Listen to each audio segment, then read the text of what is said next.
그동안 못 나왔다가 나오신 분들 모두를 주님의 이름으로 환영합니다. 아멘.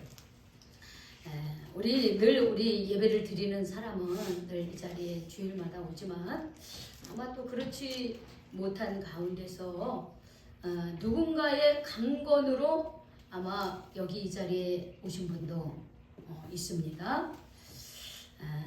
전화하고 만나고 맛있는 거 사주고 기도하고 그러면서 이 자리에 참여했어요. 물론 다 참여한 건 아니에요. 못 오신 분도 있습니다. 그러나 강건에 그래 내가 한번 그 말에 내가 순종해 봐야 되겠다 하고서 이 자리에 오신 분들, 여러분들은 복이 있는 사람입니다. 여러분들이 그것을 받아들였다고 하는 자체가 여러분이 창세전부터 하나님께서 여러분들을, 우리 한 사람 한 사람을 하나님의 자녀 삼아 주셨기 때문에 오늘 우리가 이 자리에 참석하게 된 줄로 저는 믿습니다. 자, 그러면 여러분, 왜 우리가 이렇게 전도주의를 지키면서 강건해서 한 사람 한 사람 초대를 할까요? 왜 그럴까요? 오늘 추수감사절이니까 오늘 앞에 뭐가 많이 차려져 있죠?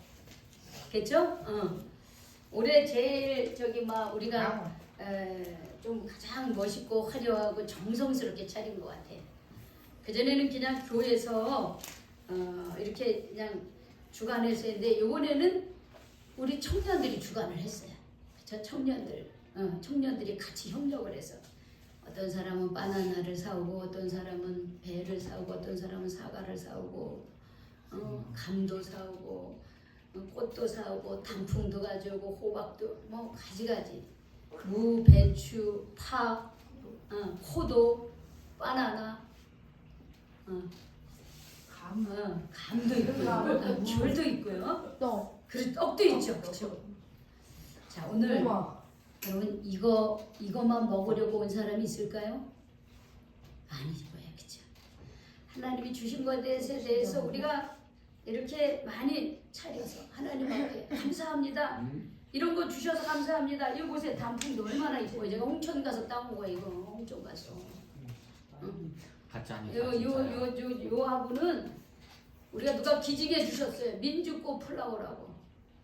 근데 이거 팔려오는 게 아니라 저기 이렇게 화분이 있는데 저 끄트머리 저기 그냥 막 내팽개쳐진 것처럼 하나 있었어요. 근데 그분이 저것도 가져가세요. 보니까는 너무 이쁜 거야. 다 이 모든 것들 누가 주신 걸까요? 누가 이 열매를 허락하신 겁니까? 하나님이, 그치? 하나님께서 허락하신 겁니다. 우리가 오늘 이렇게 추수감사 예배를 드리면서 우리가 한 사람씩 우리 꼭 인도를 해보자 하고서 지난 1월부터 우리가 한 사람 한 사람을 정해서 기도하며 1차, 2차, 3차 주일에 걸쳐서 우리가 인도하고 강건해서 이 자리에 초대를 했습니다. 여러분, 왜 우리가 교회가 이렇게 한 사람 한 사람이 하나님께로 나아오기를 왜 그렇게 간절히 바랄까요? 왜 그럴까요?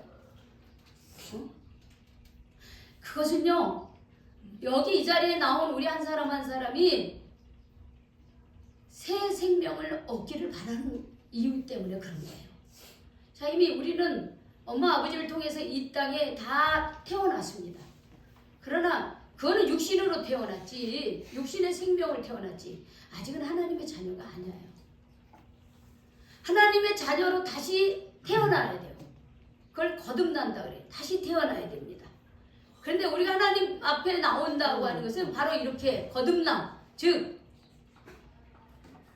새 생명, 하나님이 주시는 새 생명을 얻기 위해서 이 자리에 있는 겁니다. 자, 여러분, 한 생명이 이 세상에 태어날 때를 한번 우리가 생각해 봅시다. 엄마의 뱃속에서 10달을 이 엄마의 자궁이라고 하는 세상 속에 살다가 10개월을 꽉 채우면 어떻게 해요? 이제 아이가 세상에 나와야 됩니다. 여러분, 엄마의 뱃속보다 더 편한 곳이 어디 있겠어요? 그렇죠? 엄마와 아기만의 세상입니다. 그 자궁은. 근데 그 세상이 아무리 좋아도 10달이 되면 아기는 어떻게 됩니까? 나와야 돼요. 세상 밖으로 나와야 됩니다. 근데 이 아기가 나는 여기가 좋아 하면서 엄마 이 자궁 속에 있으면 이 아기가 어떻게 될까요? 응? 잘 살 수 있습니까? 아니요, 죽어요. 잘못하면 죽어요. 잘못하면 엄마도 죽습니다. 아무리 엄마의 그 자궁이 좋아도 10달이 지나면은 10달을 꽉 채우면은 이 아이는 세상 밖으로 나와야 됩니다. 근데 세상 밖으로 나올 때 편하게 나오는 사람이 없어요. 세상을 향하는 엄마의 자궁의 문이 열리면 그때부터 엄마는 고통입니다. 엄마만 고통일까요? 아기도 고통인 거예요.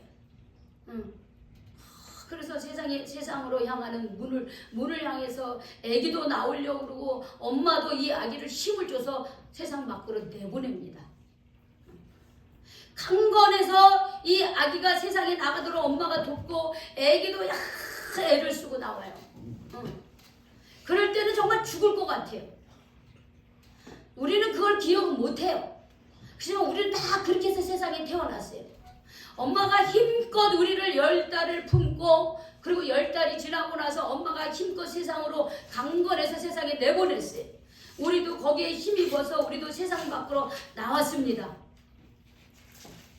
이렇게 어떻게 해요? 세상에 나와 보니까 엄마의 뱃속도 좋지만 세상 밖은 어떻습니까? 더 좋아요. 네, 더 좋아요. 너무나 아름답고 그리고 나를 낳아주시고 나를 길러주시는 우리 엄마 아버지 그리고 또 가족이 있으면 가족들 할머니 할아버지들을 다 볼 수 있고 세상의 아름다운 것을 볼 수 있고 맛있는 것을 먹을 수 있고 친구들을 만날 수 있고 이 세상이 정말 아름답고 신비롭고 그리고 무한히 펼쳐진 세계와 우주가 있다는 것을 알게 됩니다.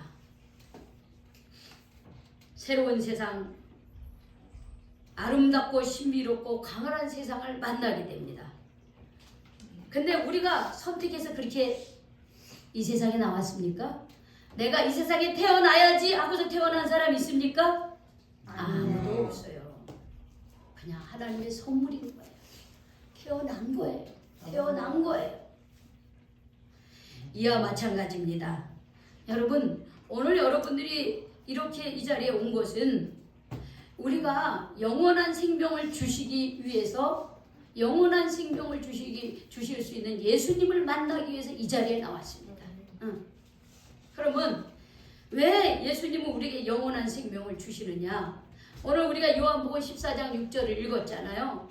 예수께서 가라사대 내가 곧 뭐라 그랬어요? 길이요 또 진리요 생명이니 그랬어요. 예수님은 나는 길이 되고 진리가 되고 생명이다 그랬어요. 나를 통해서 하나님께로 간다 이렇게 말씀을 하셨어요. 자, 예수님께서 내 생명에 내게 길이 되시고 진리가 되시고 새로운 생명을 주시는 이유가 있습니다. 왜 예수님이 우리에게 새 생명을 주시는 분인가? 이것은 우리가 왜 예수님을 믿어야 되는가의 답이기도 합니다. 저는 오늘 4가지로 설명을 해드리려고 합니다. 왜 예수님께서 우리가 새 생명을 얻는데 길이 되고 진리가 되고 생명이 되는지.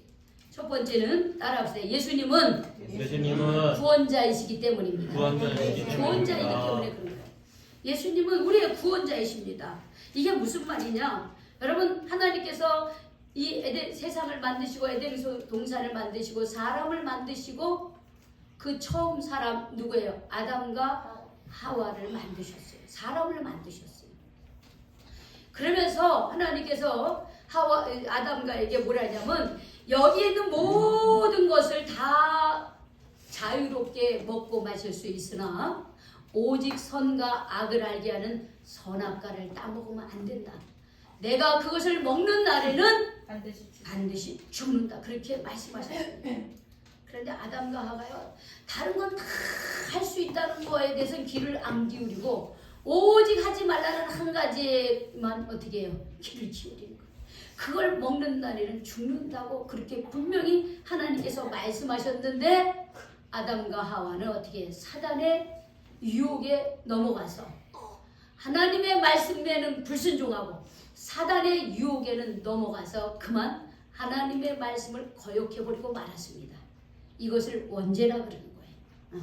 언제? 그래서 우리는요, 아담과 하와 이후에 태어난 우리 모든 세상 사람들은 우리의 몸속에 어떤 피가 흐르고 있냐면 하나님을 거부하는 피가 있는 거예요. 하나님을 인정하지 않는 피가 있어요.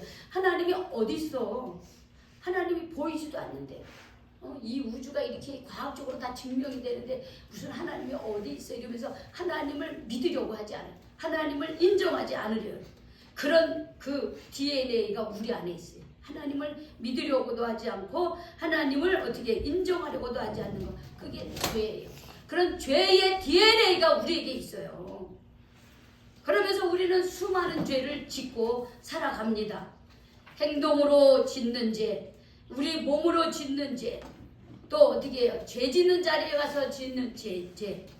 마음으로 하나님을 거부하고 다른 사람들을 미워하고 시기하고 험담하고 우리 입술로 다른 사람을 욕하고 입술로 거짓말하고 남을 속이고 남을 저주하는 말을 합니다. 행동으로 나쁜 곳에 가고 죄 짓는 자리에 가고 살인하며 살아갑니다. 이런 제가 다 말할 수 없는 그런 온갖 죄를 지으면서 살고 있습니다. 자, 여러분, 나는 여기 있는 우리 중에 나는 이런 죄를 짓지 않고 사는 사람이 있습니까? 아니요.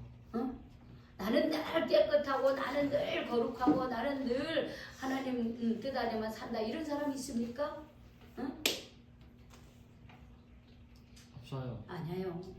우리 하나님 앞에서 우리는요, 우리의 그 허물, 죄된 부분들이 너무나 많아요. 근데 여러분, 성경에 분명히 말씀하셨습니다. 여러분, 죄의 결과는 죽음과 심판이 있다고 그랬어요. 죄를 지으며 살면 거기에 따른 그런 결과, 그리고 어떻게 심판이 있는 거예요.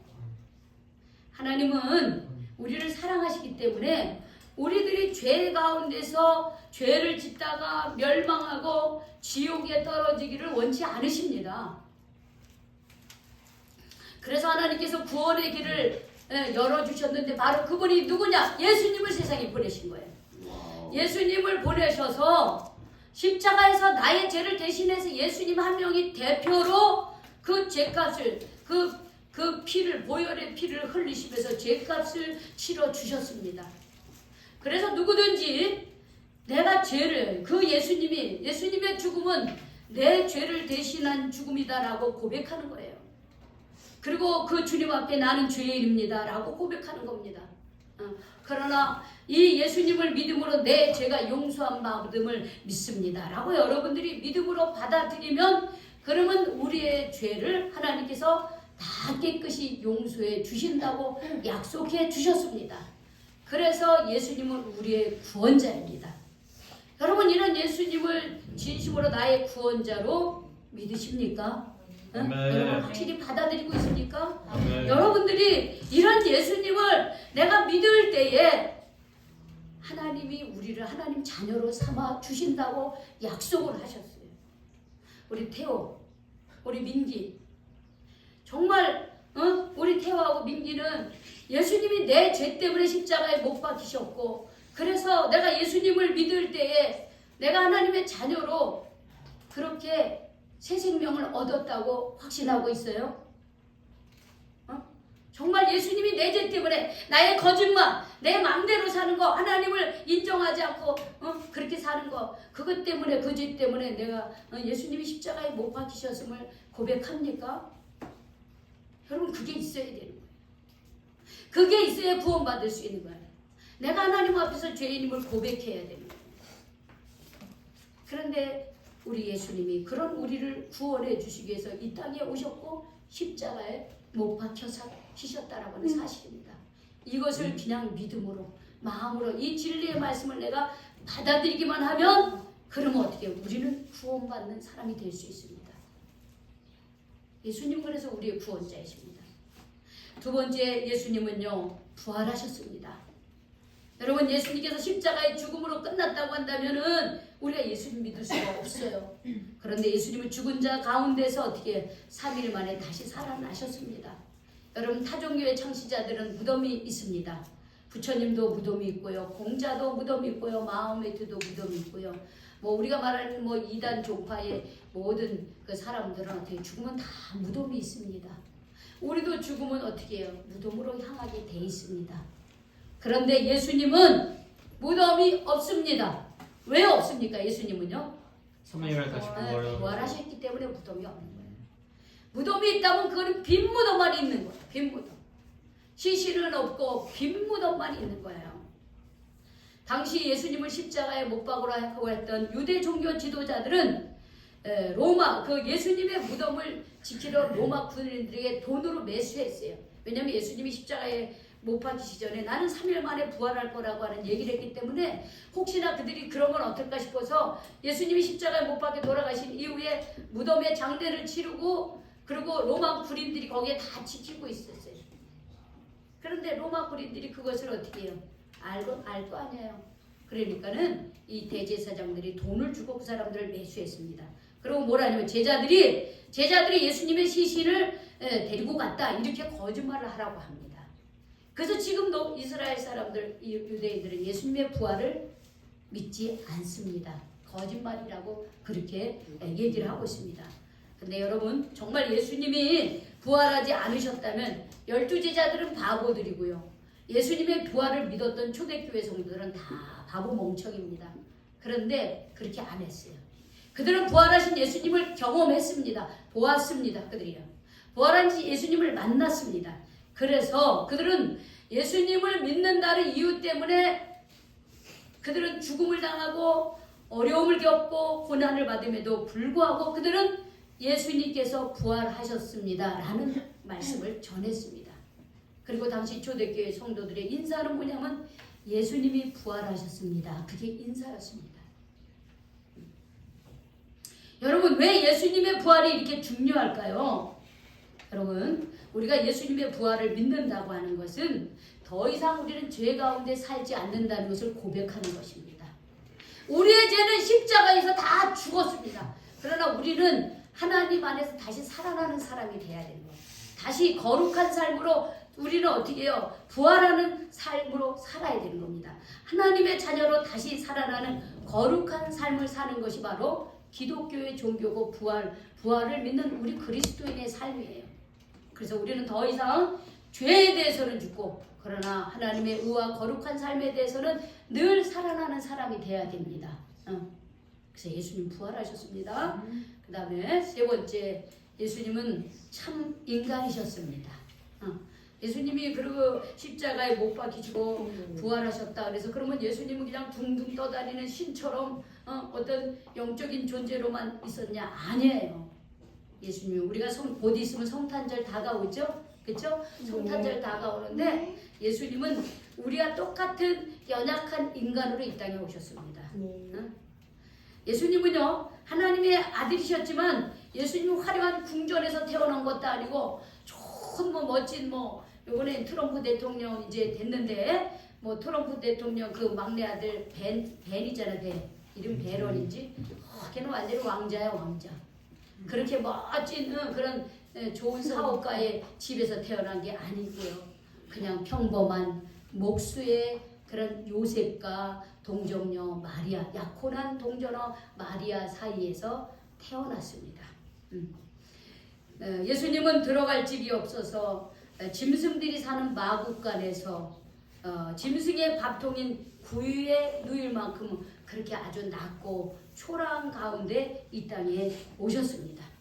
그렇기 때문에 예수님은 가장 낮고 비천한 가운데 태어나신 예수님은 가장 낮고 힘없는 자들의 형편을 아십니다. 또한 예수님은 참 인간의 옷을 입었기 때문에 우리 인간의 연약함을 너무나 잘 알고 계십니다. 그래서 예수님 주변에는 늘 언제나 힘없고 연약하고 소외되고 세상에 온갖 질병과 문제가 있는 이들이 예수님을 찾아왔습니다. 그때마다 예수님은 그들을 외면하지 않으셨습니다. 그들의 문제를 해결해 주시고 그들의 외로움을 위로해 주시고 그들의 고통의 문제와 함께 하시고 치유해 주시고 어루만져 주셨습니다. 왜? 예수님은 참 인간으로서 이 땅에 오신 분이기 때문입니다. 지금 내가 겪고 있는 나의 아픔, 또 나의 어떤 어려움, 어떤 내가 세상을 살면서 힘든 이런 것들, 우리 예수님이 다 알고 계셔요. 왜? 예수님이 다 겪은 거기 때문에. 우리의 연약함을 예수님이 다 알고 계십니다. 그런데 그것을 우리 주님 앞에 갖고 나올 때 우리는 위로받고 치료받을 수 있습니다. 여러분, 지금 나의 고민, 염려, 외로움 이런 것들을 우리 주님은 너무나 잘 알고 계십니다. 위로하시고 치료하시는 분 앞에 우리 참 인간이셨던 우리 예수님 앞에 가지고 나오시기 바랍니다. 아멘. 마지막으로 참 인간이시면서 예수님은 참 하나님이셨다는 거예요. 참 인간이면 참 하나님이셨습니다. 예수님은 우리에게 가장 낮은 자로 오셨지만 예수님은 하나님이시기도 하셨습니다. 즉 이 말은 하나님 가장 높은 분이시고 가장 어떻게 전능하신 분입니다. 예수님 그런 권세가 있었어요. 우리가 성경에 보면 귀신 들린 자가 예수님 앞에 나서 벌벌 떨고 도망갔습니다. 어떤 인간의 그 문제도 주님은 그들의 믿음을 보시고 다 치유해 주셨습니다. 그리고 자연도 다스리는 그런 분이 바로 예수님이셨습니다. 바람과 파도를 잔잔하게 하셨습니다. 죽은 자를 일으키시기도 하셨고 예수님 자신이 부활하기도 하셨습니다. 그것은 사람의 영역이 아닙니다. 그것은 하나님만이 전능하신 하나님만이 할 수 있는 일입니다. 즉 예수님은 하나님과 같은 분이셨다는 참 하나님이셨다라고 하는 거예요. 이 네 가지 이유로 우리는 예수님을 믿는 거예요. 이런 예수님을 믿는 거예요. 이런 예수님을 믿을 때에 우리는 어떻게 해요? 죄에 인해서 하나님의 자녀가 되고 하나님의 자녀로 새 생명을 얻게 됩니다. 우리가 성경에서 보면 예수님을 만난 사람들은 전부 다 변화된 인생을 살았습니다. 예수님을 만난 사람들은 360도 그들의 삶이 다 달라졌어요. 사도 바울이 그랬고 베드로가 그랬고요. 삭개오가 그랬고요. 수많은 죄인들이 예수님을 만나고 다른 새로운 삶을 살았습니다. 왜 그렇습니까? 예수님을 믿을 때 새 삶을 얻게 되기 때문에 그렇습니다. 우리 마지막으로 고린도후서 5장 17절을 찾아보겠어요. 우리 고린도후서 5장 17절. 고린도후서 5장 17절. 우리 신약성경 291쪽에 있습니다. 5장 17절이요? 네, 고린도후서 5장 17절.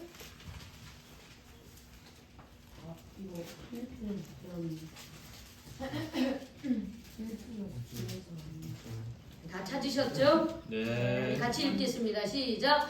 그런즉 누구든지 그리스도 안에 있으면 새로운 피조물이라 이전 것은 지나갔으니 보라 새 것이 되었도다.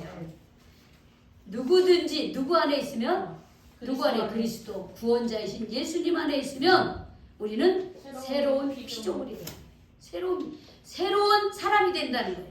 보라 이전 것은 지나갔으니 보라 새 것이 되었더라. 우리가 예수 그리스도 안에서 죄사함 받고 새 생명을 얻는 사람은요 새 사람이 되는 거예요. 새로운 피조물이 되는 거예요. 수많은 사람들이 예수를 만나고 왜 그렇게 다른 인생을 살았을까요? 자기 욕심을 부리고 살고 육체의 욕망을 따라 살던 사람이 예수를 만나고 죄사함을 받고 그들이 회개하고 거룩한 삶을 살고 남을 돕고 섬기는 거룩한 삶을 살았습니다. 왜 그렇습니까? 예수님 안에서 새롭게 거듭나고 새로운 존재가 되었기 때문입니다. 여러분 자신 한번 생각해 보세요. 그리고 하나님 예수님께서 나를 불러주셨던 때를 한번 기억해 봅시다. 그때 나는 어떤 모습이었습니까?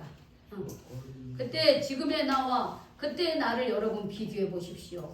그때나 지금이나 똑같습니까? 다르죠. 달라졌죠? 우리의 삶이 달라졌잖아요. 그런데 나는 안 달라졌어. 그때나 지금이나 똑같아. 자, 뭐가 문제입니까? 내가 여전히 그리스도 안에 있는 겁니까? 아니면 밖에 있는 겁니까? 밖에 있다는 거예요. 그리스도 안에 있으면 우리는 달라지는 인생을 살 수밖에 없어요. 왜? 우리 주님께서 나의 구원자시고 부활하셨고 그리고 참 인간이고 참 하나님이신 그 예수님이 내 안에 있는데 어떻게 안 달라질 수 있습니까? 그거는 여전히 몸만 교회를 왔다 갔다 하지 정말 예수님이 내 안에 없기 때문에 그렇습니다. 정말 예수님이 내 안에 있는 사람은 다를 수밖에 없어요. 안 달라질 수가 없어요. 저도 생각해보면 제가 초등학교 4학년 때부터 교회를 다녔는데 그 전의 삶은 예수님이 없는 삶이었어요. 그냥 부모님 밑에서 형제들하고 친구들하고 그냥 이렇게 어울려 지내는 삶이었습니다. 그러나 초등학교 4학년 때부터 교회를 다니면서 저는 새로운 세상을 알게 되었어요. 하나님이 계시다고 하는 거, 하나님이 나를 만드셨다고 하는 거, 그리고 그 하나님이 살아계시다고 하는 것을 저는 경험했습니다. 그리고 저는 주님의 일을 하는 주의 종이 되겠다고 약속을 했습니다. 만약에 내가 그때 예수님을 만나지 않았다고 한다면 나는 평범한 한 사람으로서 살았을 거예요. 그냥 욕심 부리면서 그냥 또 비슷하게 그렇게 물론 그런 삶도 나쁜 것은 아니죠. 그러나 새로운 세상, 하나님의 가치를 두고 살지는 않았을 것 같아요. 그러나 나는 예수님을 만난 이후로 나는 내 욕심을 부리며 살지 않았습니다. 예수님을 만나고 하나님 나라 가치를 따르며 살고자 여기까지 왔습니다. 생명을 살리기를 원했고요. 거룩한 삶을 살기를 원했습니다. 그런 예수님이 지금 우리 모두를 불러주셨습니다. 그리고 새 생명을 주셨습니다. 육체의 욕망을 따라 사는 존재가 아니라 예수님을 따라 새로운 삶으로 거룩한 존재로 살도록 인도하셨습니다. 여러분, 고갱이죠, 고갱. 고갱이 어떤 사람입니까? 고갱, 화가죠. 유명한 화가입니다. 네, 그분이 이런 글에 그림을 그렸어요. 그게 뭐냐면 우리는 어디서 왔으며 누구이고 어디로 가는가 라고 하는 제목으로 그림을 그린 게 있습니다. 여러분은 유튜브에 한번 찾아보세요. 자, 그런데 이 질문은 고객만 하는 질문입니까? 아니죠. 우리 자신도 질문합니다. 나는 누구인가? 나는 어디서 왔는가? 나는 어디서 왔고 누구이고 어디로 가는가? 이런 질문은 우리 인간의 기본적인 질문입니다. 자, 우리는 이 질문에 이렇게 대답할 수 있습니다. 나는 누구인가? 우리는 누구인가? 우리는 누구입니까? 어디서 왔습니까? 우리는 하나님으로부터 온 존재들입니다. 하나님으로부터 새 생명을 얻은 존재입니다. 그리고 우리는 어떻게 살 것이냐? 무엇으로 살 것이냐? 우리는 그리스도 안에서 새 생명을 얻은 존재로서 우리는 거룩한 삶을 존재입니다. 내가 무엇을 하든지, 내가 어떤 일을 하든지 내가 하나님의 거룩한 자녀인 것을 여러분 기억하시기 바랍니다. 그리고 우리는 어디로 가는가? 우리는 죽어서 그만이다. 아니에요. 우리는 어디로 갑니까? 우리가 죽어서 육신의 옷을 벗을 때에 우리는 내게 생명을 허락하신 영원하신 하나님의 품으로 돌아가는 것이 바로 나 자신입니다. 우리가 그렇게 하나님으로부터 왔고 하나님의 자녀로서 살다가 이제 하나님 부르실 때 하나님 품으로 간다고 하는 이런 가치관을 갖고 우리가 살기 위해서 이 자리에 왔습니다. 하나님은 그렇게 살게 하기 위해서 우리를 불러주셨습니다. 이제 예수님을 믿을 때 이런 새로운 삶이 시작됩니다. 이미 이런 삶이 시작됐습니다. 여러분, 이런 새로운 삶을 통해서 여러분의 삶이 정말 가치 있고 풍성하며 정말 하나님이 기뻐 받으시는 그런 삶이 되시기를 주님의 이름으로 축원합니다. 아멘. 기도하겠습니다. 하나님 감사합니다. 우리가 왜 예수를 믿어야 되는지 함께 나누게 해주셔서 감사합니다. 예수님께서 내 죄를 대신하여 십자가에 못 박혀 죽으셨고 그러나 죽으셨으나 다시 삶으로 인해서 하나님 우리가 더 이상 죄의 종로로 타지 않고 하나님의 자녀로 살게 해주신 것 감사드립니다. 우리 예수님은 참 인간이며 참 하나님이시기 때문에 우리의 형편, 우리 아버지 고민, 우리 아버지 그 낙심되는 마음도 다 알고 계시고 그걸 가지고 주님 앞에 나올 때 우리 주님은 치료하시고 이루하시고 회복해 주시는 참 하나님, 참 인간이신 것을 우리는 고백합니다. 이 예수님을 만나고 우리가 주님 새로운 아버지 생명을 얻고 새로운 존재로 살아갈 수 있도록 인도하여 주시옵소서. 이제 예수님이 우리를 주님 믿음으로 새로운 삶으로 인도해 주신 것을 믿습니다. 믿음으로 저희들의 삶에 아버지 달라지는 역사가 일어나게 하여 주시옵소서. 예수님의 이름으로 기도 올리옵나이다. 아멘.